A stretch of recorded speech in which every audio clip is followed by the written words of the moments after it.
be one of those people who watches the Major League Baseball playoffs? Yeah? No, I'm not. Never have been. I spend the off-season, at least from the baseball perspective, just further thinking about the local franchise. Good morning to you. Good Tuesday morning. I'm Dejan Kovacevic of DK Pittsburgh Sports. This is Daily Shot of Pirates. It comes your way bright and early every weekday if you're into football and or hockey. I also offer daily shots of Steelers and Penguins, the two teams that, as of today, are both active on our local sports scene. Word has it that there are baseball teams elsewhere active. I've just never gotten into it. I'm not sure why. I will watch the NFL playoffs. I will watch the Stanley Cup playoffs. I have no use whatsoever for what happens in baseball once the Pirates have been done. And I've been that way since childhood, and I can't even really explain it. It's just always been that way. So while presumably everybody else who's interested in baseball was watching, I don't know, whoever's left in the playoffs, I was thinking about Paul Skenes.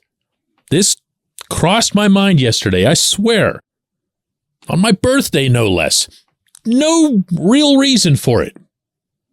But it crossed my mind that I've mentioned a couple of times on this show, and I've written at least a couple of times in columns, that I'd have no problem if the Pirates bring up Skenes, in late May or early June or whatever the usual Super-2 timetable is.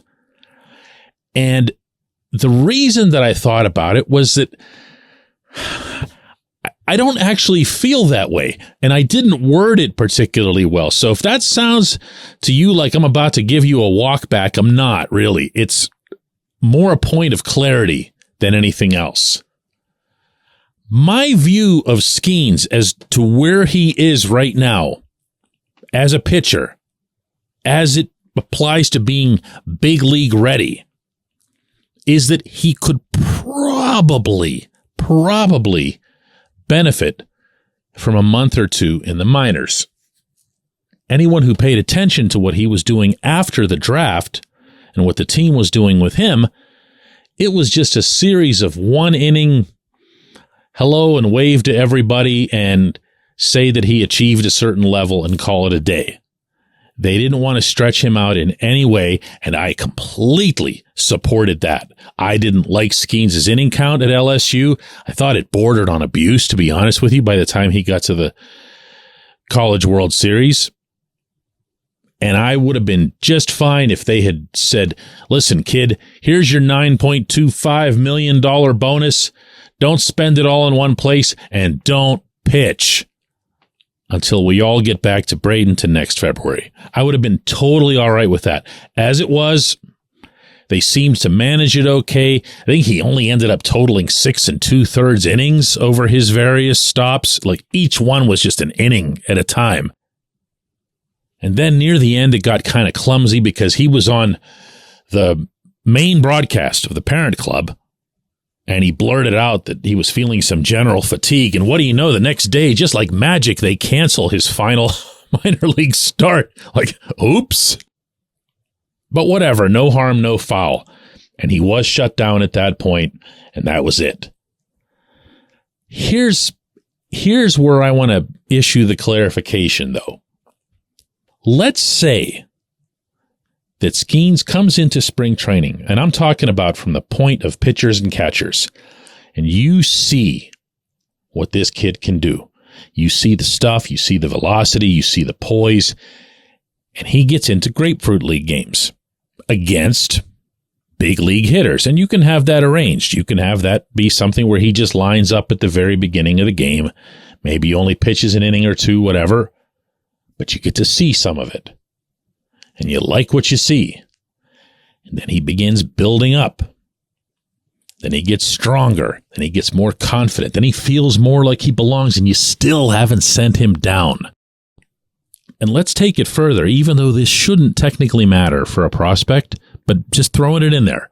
Let's say that he's the best pitcher the Pirates have. Not best in terms of potential, best right on the spot that they've got throughout the month of March.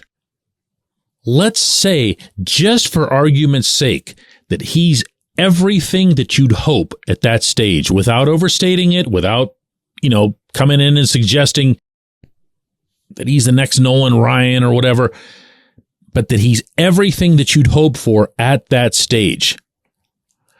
If the Pirates allow themselves to dig enough of a hole for themselves where they allow Skenes to show this much, that actually might be the key. And then they decide to send him down. And it's super crazy transparent that the only reason they're doing it is to save a few bucks on Super-2 arbitration a handful of years from now. No, that's not okay. If their primary motivation for sending this kid down, I'm going to say this again, is to save money, and not even that much, 3 years down the road, that's not okay. And that should be called out by absolutely everyone having even the most remote interest in this franchise. Because there's no reason for the Pirates to be thinking about saving a few bucks 3 years down the road when it comes to this kid, this special kid, and their own stance that the 2024 season is the first one out of this management's tenure that'll matter from a contention standpoint.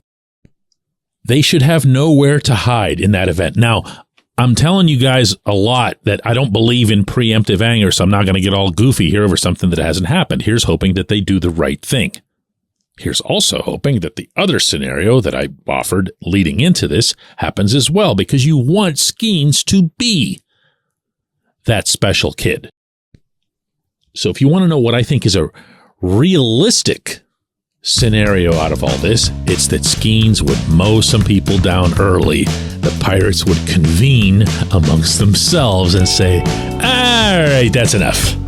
And then send him down to minor league camp. Just remember where you heard it. When we come back, J1Q.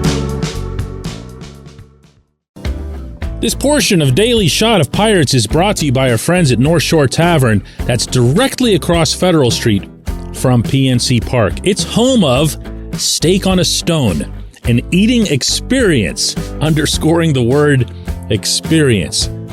The steak is brought to you partially cooked on an 800-degree stone, and you do the rest.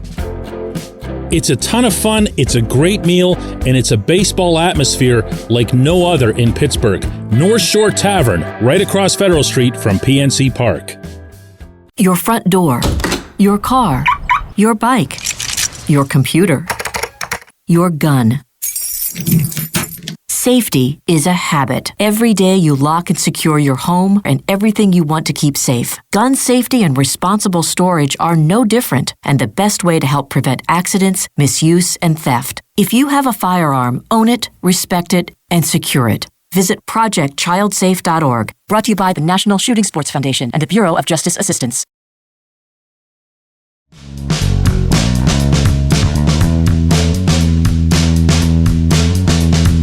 Today's J1Q comes from John, who, in reference to yesterday's episode that was about David Bednar and his waving the terrible towel at the Steelers game at the invitation of the team and being a big part of the renegade cheer and all that other stuff. John says, DK, this is exactly why I don't think the Pirates should trade Bednar.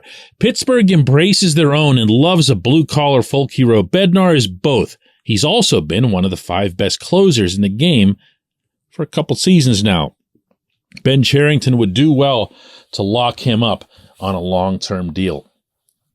John, I'm not immune to this type of thinking. I never have been. I'm a big believer in the sentimentality of sports, and I love a good local lad story as much as the next guy, especially when it's a Pittsburgh kid playing in Pittsburgh. There's something that's just different about that. But one thing I'd always be careful to do is to separate that from any conversation about a contract. Yeah, it's in the mix. The Pirates use Bednar in a lot of ways, and they should. He's their employee. They're paying him. He's got to listen.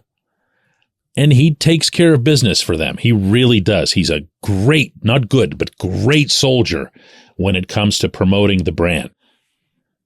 But when you're talking about contracts, someone like a Cherington, someone with his personality, real analytical, mathematical, whatever it is that you want to use as a label there, he's going to see and hear and feel all that stuff himself about Bednar, the warm and fuzzy, including being the team's Roberto Clemente Award nominee.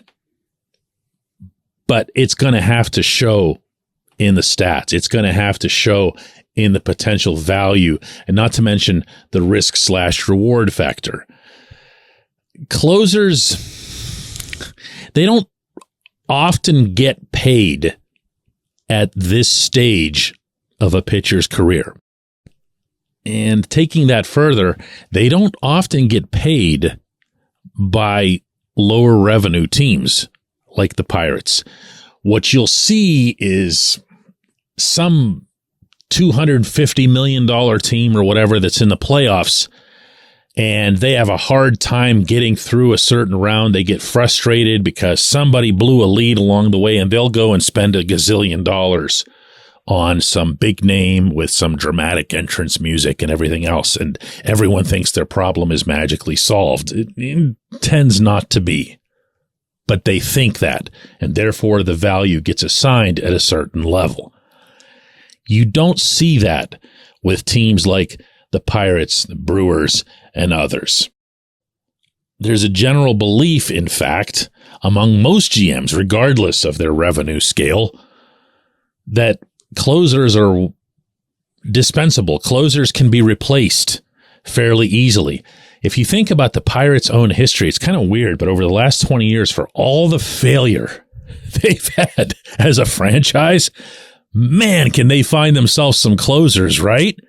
They got closers. You go back to, I'd say maybe starting with Mike Williams and then just work your way on. You can come up with a wonderful list of guys who got it done in the ninth inning. And in a lot of cases, guys who ended up making the bulk of their money somewhere else, mostly because it just didn't make sense to pay them in Pittsburgh. This one's not a matter of being cheap. The thing that I mentioned in the opening segment is, this isn't. This is just, you know what, we're just going to make somebody else the closer then. Bednar is an outstanding closer. Bednar is an outstanding citizen. I am so totally with you. I hope he can find a way and the team can find a way to make something happen for a long time to come. But I really wouldn't begrudge the Pirates on this one, and I definitely wouldn't shove the local thing in their faces. I appreciate the question. I appreciate everyone who listens to Daily Shot of Pirates. Gonna do another one of these tomorrow.